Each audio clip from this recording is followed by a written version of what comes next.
wonke umuntu kulomhlaba esikuwona uyayidinga impumelelo. Wonke umuntu uyayidinga impilo engcono. Wonke umuntu uyafuna ukunqoba uma ebhekene nama challenges. Unfortunately, kuyenzeka osenqobile kubuye kumphunyuke. Kuyenzeka ongakanqobi naye sifike ithuba phinda nqoba. Kuyenzeka futhi ongakanqobi agcine engalitholi ithuba, omunye angalitholi azadlule umphefumulo uhlukane nenyama. Njengoba ngikhona ku King Bhaka ke ngifuna ukuletha itip ngoba ireason engenza ngibe powerful mangabe ngilapha umuntu noma mangabe ngivula into zomuntu ingoba iqiniso ngiunderstanda lele natural, ngiunderstanda leli qiniso eli pure lelasemazulwini leli ledlozi. Ngiunderstanda leli qiniso lokuthi mawuzela ingane uyifisela ukuthi ngelinye ilanga ayibe umuntu, uzoyifundisa inhlonipho, uyigqugquzele ngokuya esikoleni. Ila maqiniso lawo angeka kudayise kusasa. Bese kuba khona abantu emhlabeni abakutshela into ofuna ukuyizwa. Nanti iqiniso lami. Uma ngabe kulomhlaba esikuwona kuukuthi mfowethu awuka wena lapho ukhona awukho capable,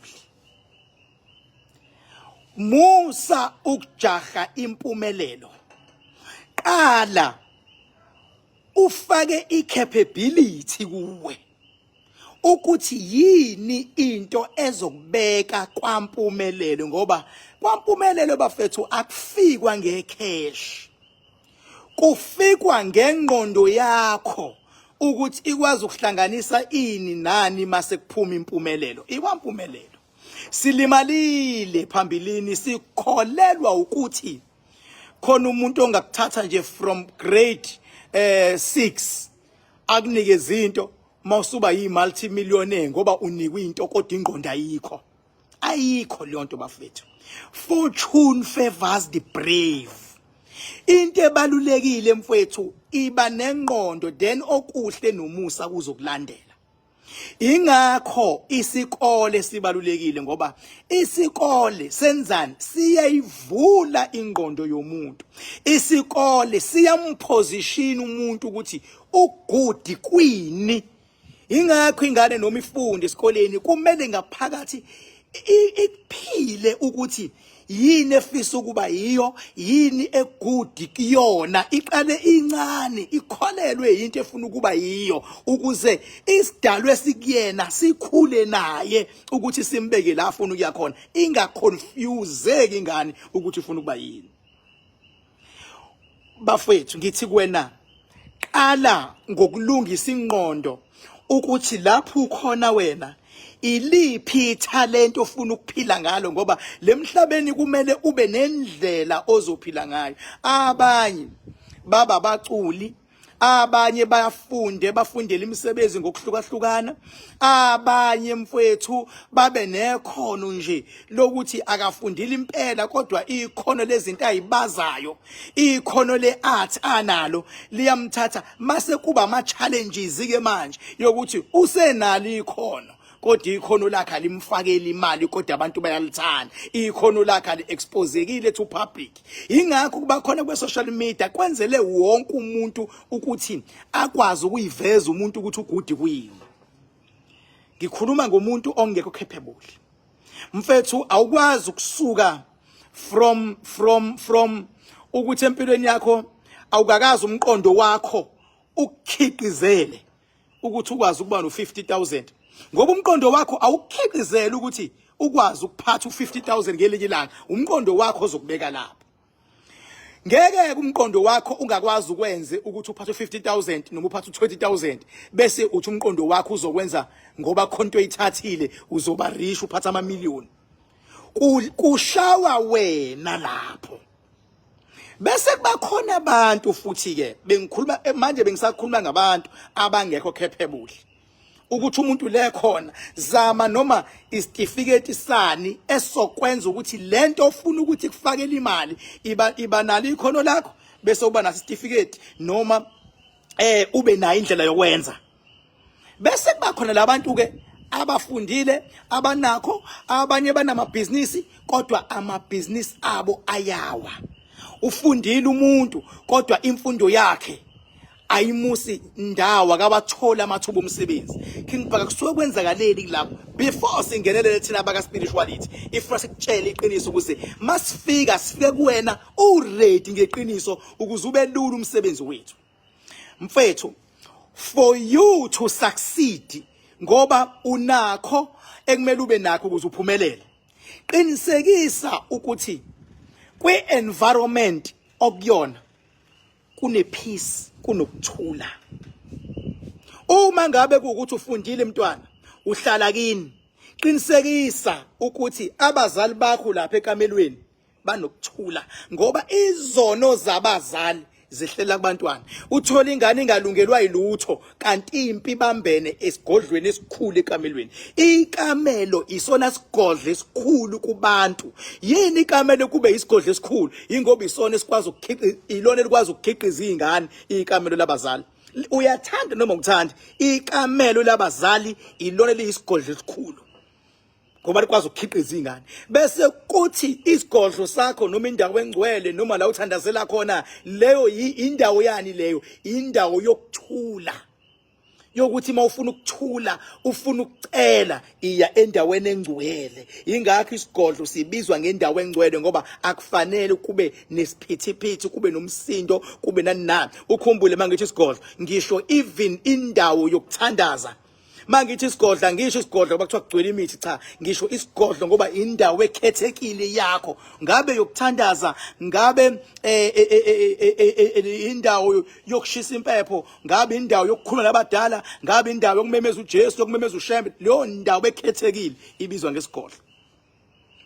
So njengoba ke usukhethileke manje usuyaqonda ukuthi ngoba usufundile unamabhizinisi kodwa wayiphambili kahle, ingoba ukuthula akukho emoyeni wakho, ingoba ukuthula kukho kwi-environment ohleli kuyona, ingoba ukuthula kukho kubantu abaseduze kwakho. Ngenkathi abantu abaseduze kwakho besondela kuwena kungekho ukuthula, kubizwa ngokuthi imimoya iyalwa.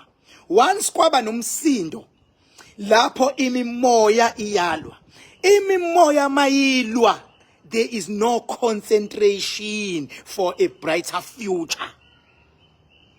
Ngeke uthi uyalwa kodwa at the same time uthulwa ubuthi hayi dlozilama mbani yovula izinto uyalwa. No. Uma ulwa kune possibility ukuthi ungalimala ushone. So kumele kuvikelwe wena kuqala sidumbu sakho, bese iphawe namandla iyalibala ukuyokufunela impumelelo. Kanti bengabe kunokuthula, ipower idlozi lakho iyahamba iyokufunela impumelelo.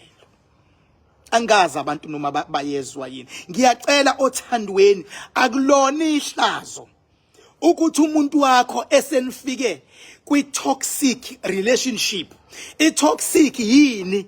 Ile relationship othi omunye ethi uzama ukuchaza into enesense, lo seceleni ngoba sekuyaliwa naye akafuni ukuyizwa into eyichazayo. Lento eyichazayo uzichazela wena ngoba lo mchazelayo akafuni ukuyizwa. Okunalokho ufuna ukungena emlonyeni, uthi ukhuluma ufuna ukungena naye, uyakhuluma nawe uyamngena.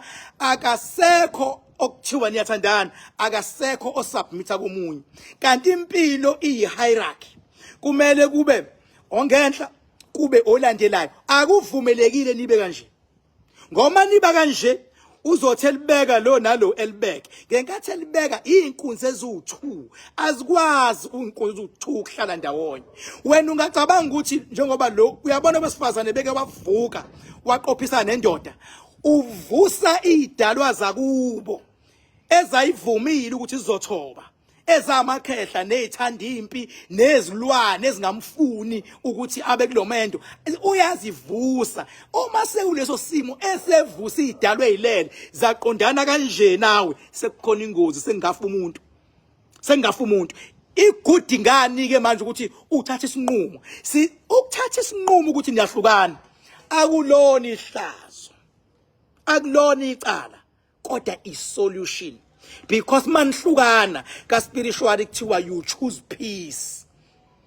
Uma senihlukene ningayenzi lento nithi nihlukene kuyaba futhi few days down the line niyaxhumana futhi senabantu lapho ni confuse idlozi, ni confuse ipower, anizazi ukuthi nifunani. Isinqumo once wasithatha awusijiki. Ingakho isinqumo akumele usithathe kalula.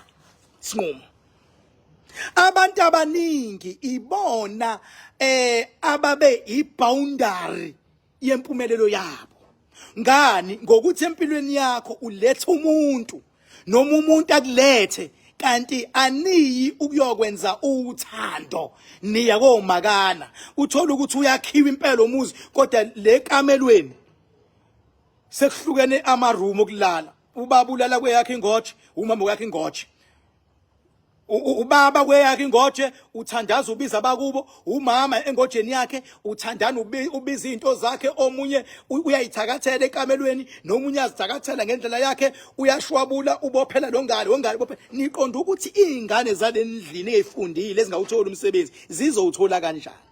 Uyabona ke mawusuza kumina lokhu ngibhaka ufuna usizo, umsebenzi wami ngomakhanakanda oil uqaqa yonke leyonto. Uqaqa yonke lento siya reinstate ukuthi asiphinde siqale phansi sikuvuselele, kodwa sithembiseke ukuthi ngoba la ukhona ubekwe ungalawule komuzi, ubekwe ungaziphathi kahle, ubekwe inkani. Shintsha ke manje, funda ukwehlisa umoya, ngoba once wehlisa umoya uzonqoba, once wanyusa umoya uzohlehla. Akulona ihlazo ukuhlukana nomuntu uma senifike kwi toxic relationship. Into eyihlazo ukumshaya umuntu, ihlazo ke lelo. Into eyihlazo ukuphuma ugibele phezukwendlu ummemeze, ihlazo lelo. Into eyihlazo ukuthatha indaba zale ekhaya enizikhuluma bengabe seku toxic, because mase ku toxic akuphuma into yakhaya emlomeni, kuphuma into emoshayo. Ukutshela abantu ukuthi uthe wathi ulindeleni umuntu enizoqophisana naye nobabili senikwi state sokuba toxic, nilindeleni ngoba emlomeni kuphuma impi, kuphuma imbubhiso, kuphuma ukubopha, kuphuma ukuqangaselana, kuphuma ukufiselana okubi ngoba nivumele ukulwa. Impi mayisiqalile ukuphela kwayo uma ningakwazi ukuyilawula iphela omunye sengene phansi emgodini ihlobo mase zinuka umuntu okade ehlala naye zithi umbulele deep down uyaza umbulalanga, kodwa besinjani ke isimo se toxic lekhaya bengahlonishwana. Mawuyindoda mfethu lapho ukhona, once waba sesigabeni umkakho la seniqophisana kanje akekho wehla. Nawe lapho ukhona mawumama, once waba sesigabeni sokuqophisana nendoda kanje akekho wehlayo. Ngicela ukunitshela iqiniso, awukho lowo muzini wakhaya. Noma ningagoqa nithi hayi ngibekezele sengihlalela izingane, nizozibulala izingane ngalamasimbe eniwenzayo, nizozibulala izingane. Abanye abantu abavaliwe abathakathi, abanye abantu bavalwe umsindo abawubange benganakanga nethandwa zabo, kanti umuntu wakho ngomsino naye unedlozi eliphezulu livele kubopha idlozi lakhe inguna phakathi bese usola umakhelwane. Abekho abantu abanezibhadi njengomakhelwane. Nifike nithi nilwa nina lendlini nishayana ngamabhodlela, uyabona, niyathukana, niphulana imimoya. Uyabaza abantu abathandanayo bese sigabeni sokuphulana inhliziyo, niphulana inhliziyo, nikhuluma amagama. Omunye umuntu azafonele abantu osebenza nabo abatshela amahlazo akho la endlini. Mangabe usunxoshwe emsebenzini uthi umakhelwane okuthakathayo. Ubekuphi umakhelwane nthukana endlini? Ubekuphi umakhelwane ngahloniphani? Yini nihlulo bafethu ukuthatha iblame ukuthi thina esihlulekwe ukulungisa uthando lwethu? Nansi impendulo ngithi mina mfethu, akulona ihlazo ukuhlukana, kodwa kuyihlazo ukuyibulala ingane yabantu in the name of love. kuyihlazo ukuyishaya ingane yabantu in the name of life. Umuntu wesifazane kuyihlazo ukwehlisa isithunzi sendoda in the name of love. Kuyihlazo lokho. Kodwa ukunikezana space, niyanikezana nivumelene, safe manizovumelana. Akukho safe bezothi omunye hamba la ngisakufuni, noma omunye ethi ngiyathutha ngiyahamba. Lapho uvumelane wedwa.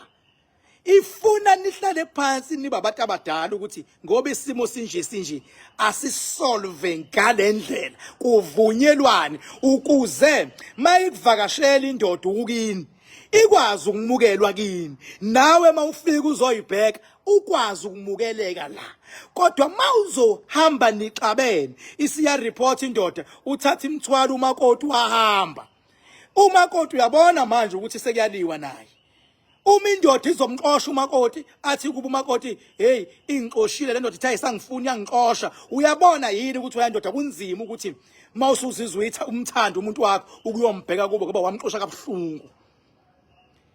Ingakho bafowethu ngithi lezi inkinga engizibalayo izona eziyinqikithi ekushoniseni phansi impilo yabantu bese bethi bathakathiwe.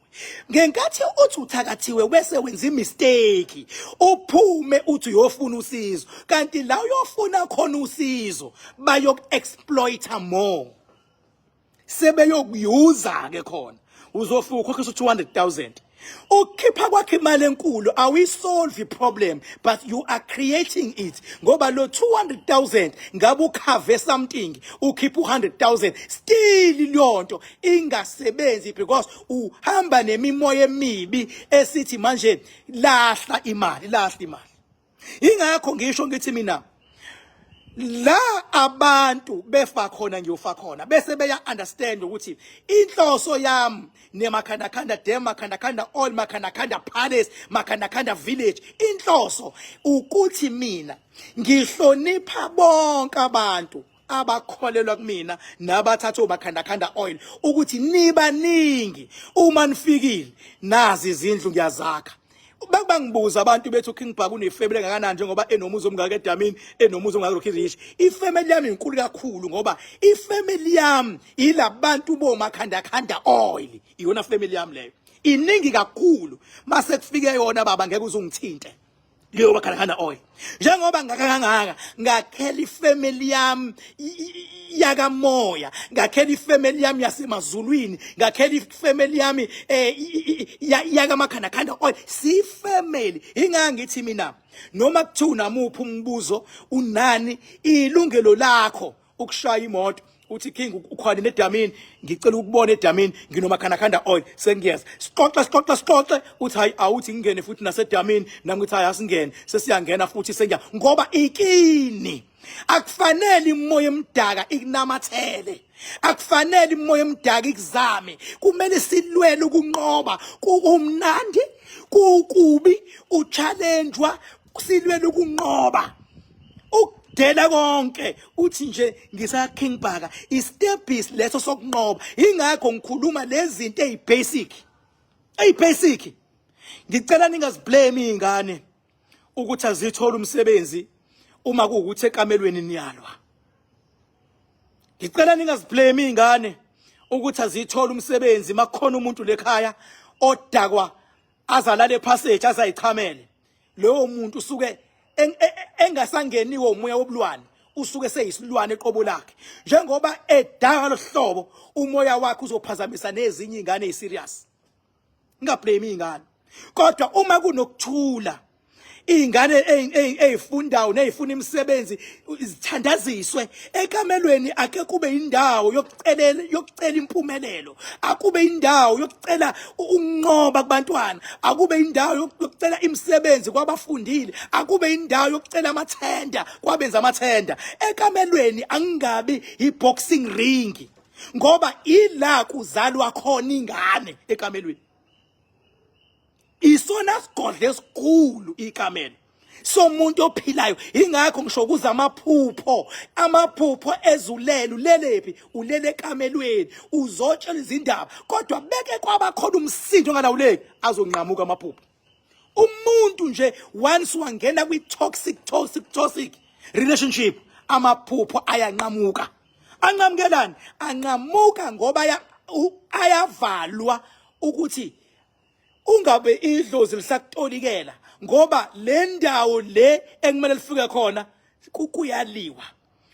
Khona izikhali, khona imkhonto, khona amazwi alumelayo, khona ubugudlu kuze kuse kuqulwa. Abanye balale ngo-1 ngo-2 ngo-3 kuyaqulwa. Lizofika nini idlozi lilethe impumelelo? Lizofika nini idlozi lilethe wisdom? Lizofika nini idlozi lizokuphakamisa? Uzofika nini uNkulunkulu ezokhuluma nawe?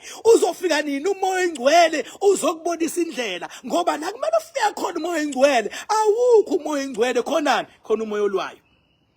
Umoya olwayo yini? Umoya ovalayo. Umoya ovalayo yini? Umoya kaSathane. Ukhumbuleke, uma nikwi-toxic relationship akulula ukuhlukana, ngoba lento ebangum'enza nixabane isuke seyisebenza, isifuna ukuqedela i-assignment yayo yokuthi akube khona ufayo. Akulula ukuhlukana. Uyabona uma ukwazi ukuphuma kwi-relationship seyi-toxic, ngiyakuvuma mina, akulula ukuphuma, ngoba lento le yenza umsindo seyinilokhile. Ningashayana qede ngakusasa seniyazwana, abantu kuze kuthiwa hey eyethandana ingeno, kodwa isikwi-risk ngoba sekukhona umoya olwayo. Lo moya olwayo ufuna ukubulala umuntu, ufuna ukuqeda into zale ekhaya, ufuna ukubhubhisa. Akulula. Tshela mina uKingphaka, inkosi emhlabeni ngindodana, hayi noma ubani kaNkulunkulu emazulwini. Mawuyithanda inamba yami u-0798130260. Njengoba kusakusasa, indlela ziyedamini lamakhandakhanda oil. Ngiyosebenza ngezinga eliphezulu kusasa. Njengoba kuyi-Saturday nje, ngiyosebenza ngezinga eliphezulu. Zohlaba ngisho isikaphu. Mina amaqiniso ngiyonimela. Khona futhi into ade bengicela abantu bethi angikhulume ngayo. And ngizokhuluma ngaliyanto. Ethinta uMamkhize nama challenges ake abhekene nawo, kakhulukazi athinta neRoyal AM. Ngizoyithinta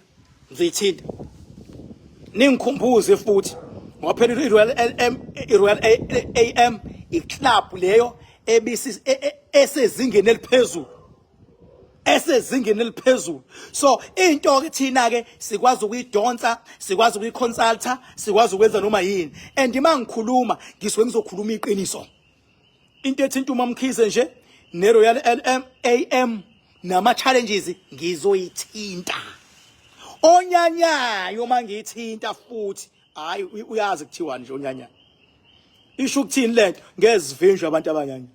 Fana nami mawuthi mina uyangilwisa, are we solve the problem mawulwisa mina?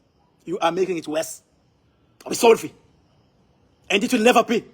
Kodwa ukwehlisa umoya, usuke usolve inkinga yakho, usolvela inkinga yenzalo yakho, usolvela inkinga yezizukulwane. Impilo is not about you, it's about you nabantu abakuthandayo, nenzalo nezizukulwane. Ingakho mina ngeke ngimangale mangibona umuntu eselfish ecabangela yena, ngithi awuphela umuntu akazi emhlabeni kwenzakalani. Thank you so much. Number yami 0798130260. King Bhakanzama. Ngila eRocky Ridge namhlanje. Thank you so much.